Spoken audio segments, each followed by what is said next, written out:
कहते हैं कि धारी देवी 7 भाइयों की इकलौती बहन थी।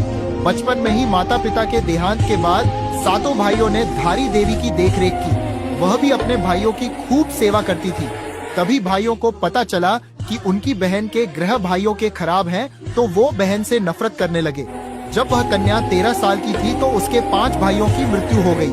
बचे हुए 2 भाइयों को लगा कि इसी बहन के ग्रहों के कारण भाइयों की मृत्यु हो गई है।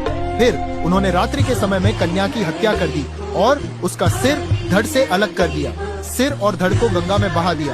कन्या का सिर बहते हुए दूरधारी गांव में पहुंच गया।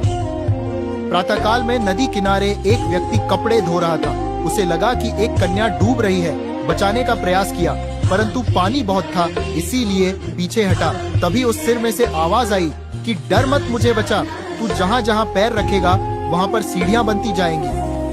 उस व्यक्ति ने ऐसा ही किया और सीढ़ियाँ बनती गई। जैसे ही उसने कन्या समझकर सिर को उठाया तो कटा सिर देखकर घबरा गया। फिर सिर पर से आवाज आई कि मैं देवी रूप में हूँ, तू मुझे किसी पवित्र स्थान पर पत्थर के ऊपर स्थापित कर दे। व्यक्ति ने वैसा ही किया। तब देवी ने उसे सारी बात बताई और पत्थर में परिवर्तित हो गई। कन्या के शरीर का बाकी हिस्सा काली मठ में है, जहाँ मैथाना माँ के रूप में सुप्रसिद्ध है। धारी देवी मंदिर उत्तराखंड के पौड़ी गढ़वाल में स्थित है। माँ धारी को उत्तराखंड की रक्षक भी कहा जाता है। धारी देवी मंदिर में स्थित माता की मूर्ति सुबह कन्या, दोपहर युवती और शाम को बूढ़ी महिला के रूप में नजर आती है।